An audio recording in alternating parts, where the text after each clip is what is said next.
साथियों नमस्कार, सत श्री अकाल, अस्सलाम वालेकुम, नमो बुद्धाय, जय भीम। मेरा नाम सतीश बौद्ध है।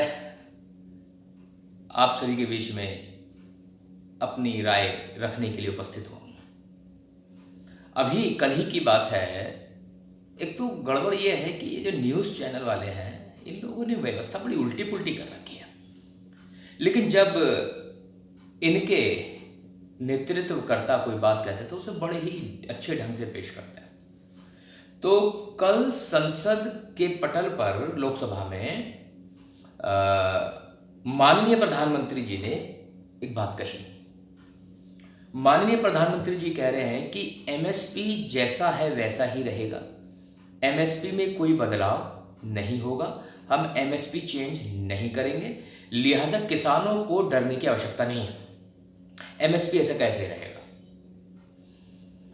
मैं कई बार सोचता हूं कि ये आदमी कितना सफाई से लोगों को बेवकूफ बनाता है यार।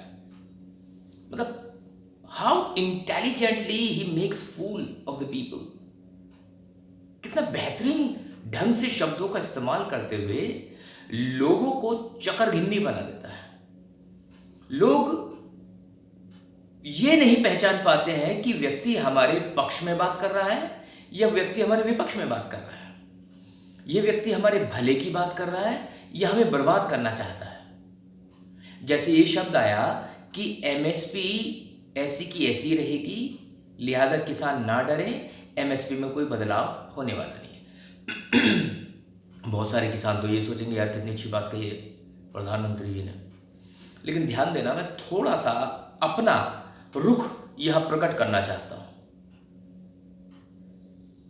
अब जो बिल आया है, ये बिल क्या कह रहा है, पहले इसे समझे तो हमें पता चल जाएगा प्रधानमंत्री ऐसे शब्दों का इस्तेमाल कैसे कर रहा है। बिल ये कह रहा है कि जो किसान है, किसान अपनी प्रोड्यूस यानी कि अपने द्वारा किया गया उत्पादन, चाहे वो गेहूं हो, धान हो, दलहन हो, तिलहन हो, कपास हो, फल हो, सब्जियां हो, तो ये जो उसकी प्रोड्यूस है, ये जो उसका उत्पादन है, ये चाहे तो मंडी में बेचे और चाहे मंडी के बाहर बेचे। अब ध्यान देना, यहाँ पे एक कैच है। मंडी मतलब एपीएमसी जो होता है। जब मंडी में माल बेचेगा किसान, जो ये जो नया कानून कह रहा है, जब मंडी में किसान बेचेगा माल किसान, तो उसे 18% का टैक्स देना पड़ेगा।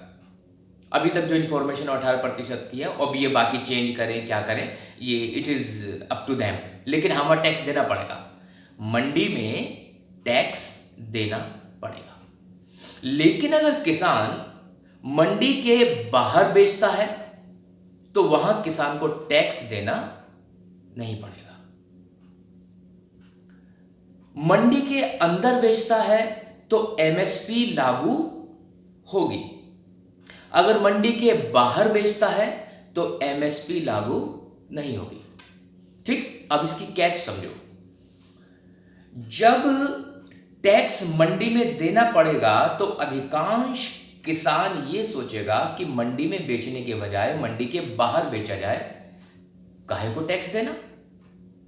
तो ऐसे में मंडियों का जो अस्तित्व है वो खतरे में आ जाएगा।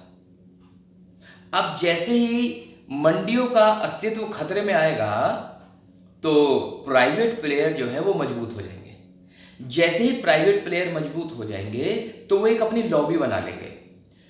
फिर किसान से अपनी मर्जी से अपनी कीमत पर उसकी फसलों को खरीदेंगे। वहां किसान फंस के रह जाएगा। जब ये प्राइवेट प्लेयर को एंट्री दे रहे हैं तो प्राइवेट प्लेयर का जो रजिस्ट्रेशन होना चाहिए वो प्रॉपर रजिस्ट्रेशन की व्यवस्था भी अभी इस बिल में नहीं है। अभी नहीं है। अभी ये बिल कह रहा है कि आपके पास जो खरीदार है ना, उसके पास केवल पैन कार्ड हो, केवल पैन कार्ड के आधार पर ही वो जो है खरीद फरोख्त कर लेगा। उसकी कोई डिटेल अवेलेबल नहीं है, केवल पैन कार्ड के आधार पर जाएगा। पैन कार्ड ऐसा होता है जिसमें एड्रेस तक नहीं होता। तो ऐसे में किसान के सामने कई खतरे खड़े हो जाएंगे। क्या भविष्य में किसान को उसकी लागत के ऊपर सही प्रॉफिट मिलने की संभावना है? नहीं। दूसरा, कोई भी ऐरा गैरा नत्थु खैरा उससे माल खरीद लेगा केवल पैन कार्ड के आधार पे, जिसका कोई रजिस्ट्रेशन भी नहीं होगा। तो वहां किसान फंस के रह जाएगा और दूसरी तरफ मंडियां खत्म हो चुकी होंगी, तो किसान तो मारा गया। अब ये बताओ, जब ये प्राइवेट प्लेयर को मजबूत कर रहे हैं तो एमएसपी रहे या एमएसपी ना रहे, इसका फर्क किसको पड़ रहा है? किसान तो बर्बाद हो गया ना, क्योंकि मंडियां तो खत्म हो जाएगी और एमएसपी लागू होती है मंडी में। प्राइवेट प्लेयर पे तो एमएसपी लागू ही नहीं हो रही। या तो ऐसा करो कि जो एमएसपी आप मंडियों में दे रहे हो वही एमएसपी प्राइवेट प्लेयर पे भी लागू होनी चाहिए। लेकिन अगर ऐसा कर भी दिया तो फिर भी खतरा कम नहीं हुआ, टला नहीं है, खतरा बदस्तूर जारी है। तो आप सोचिए, ये आदमी लोकसभा के पटल पर आकर के कहता है कि एमएसपी में कोई बदलाव नहीं होगा, जैसा एमएसपी वैसा चलता रहेगा, एमएसपी हम खत्म नहीं करेंगे, तो लिहाजा आप जो है घबराए ना, डरे ना। अरे तुमने प्राइवेट प्लेयर वहां पे खड़ा कर दिया, वहां पर जो है ऐरा गैरा नत्थु खैरा कोई भी आके खरीदने के लिए तैयार हो जाएगा। और फिर जो मामला फंसेगा, सपोज करो मैं किसान के पास गया, किसान से मैंने कहा कि ये वाली जो फसल है, ये इस बार की फसल का अनुबंध मेरे साथ कर लो और ये लो एडवांस पैसे, आप ये वाली फसल उगाओ और इस फसल की ये वाली क्वालिटी मुझे चाहिए। एक फार्म भरवा दिया, उस फार्म में वो जो नीचे टर्म्स और कंडीशंस लिखी होंगी ना, वो बड़े बारीक बारीक अक्षरों में लिखी होंगी जो किसान को समझ में भी नहीं आएंगी।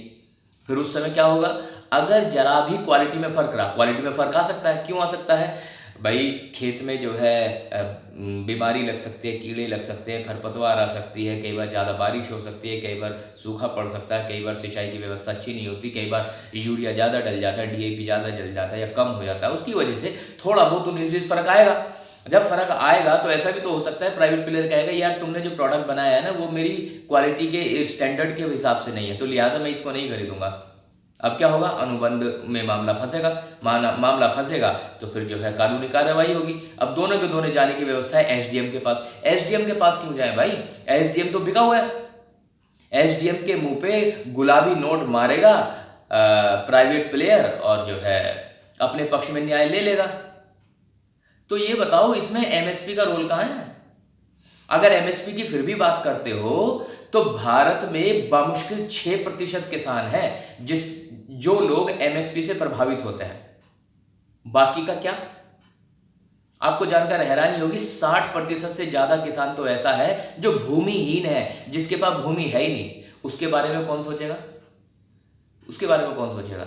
तो समस्या यह आ रही है कि ये जो वर्तमान सरकार है ना, ये केवल और केवल उद्योगपतियों और उद्योग घरानों के पक्ष में निर्णय ले रही है ताकि पूरा का पूरा देश और उसके खाद्य पदार्थ और उनसे जुड़ी हुई कीमतें इन औद्योगिक घरानों की जेब में आ जाए। वो जब चाहे जिस रेट पे चाहे आपको माल बेचेंगे।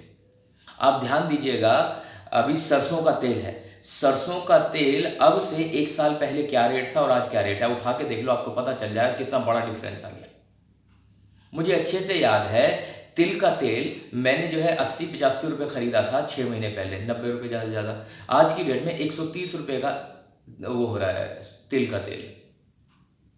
और यकीन जानिए सरसों का तेल, और एक अजीब सी बात ये हो रही है कि कोई कितनी भी कीमत मांग रहा है, जो प्रोडक्ट आ रहा है ना, प्रोडक्ट पे लिख देते 200 रुपये का तेल। अब उसे चाहे 180 में बेचें, चाहे 150 में बेचें, चाहे 160 में बेचें, मतलब जैसा ग्राहक फंस गया वैसी कीमत ले रहे हैं लोग। तो वेयर इज द कंट्रोल? और ऊपर से जब ये प्राइवेट प्लेयर आ जाएंगे तो अंधी काटेंगे, अंधी। मेज मक्का होती है, उसे कॉर्न कहने लगे हैं, छोटे छोटे पैकेट में पैक करके मक्का को बेचते हैं, उसे उबाल के लोग खा लेते हैं ताकि उसमें जो फाइबर होता है फाइबर मिले। आपको याद कैसे बताऊं मैं, मंडी में जाके खरीदना, आपको पता चलेगा इतनी सी मक्का 20 रुपये का पैकेट है। वो इतनी सी मक्का का पैकेट 20 रुपये का है। अब 20 रुपये आपको मतलब वो बामुश्किल 50 ग्राम भी नहीं होंगे, तो पैकेट में आती उसकी कीमत बढ़ गई। तो आप याद रखिएगा, जब आपके घरों में इस तरह के खाद्य पदार्थ पैकेट में होकर आने लगेंगे, आपको बड़ी भारी कीमत चुकानी पड़ेगी, बहुत भारी कीमत चुकानी पड़ेगी। तो किसान जो बैठा हुआ है केवल अपने लिए नहीं बैठा हुआ है, किसान जो है पूरे भारत में रहने वाले भारतीयों के लिए बैठा हुआ है। और लेकिन ये आदमी को चुन करके, याद रखना भारतवासियों, तुमने बहुत बड़ी गलती की है। ये आदमी आपको उस डगर पे लेके आके मारेगा जिस डगर से वापस आना भी मुश्किल हो जाएगा आपका।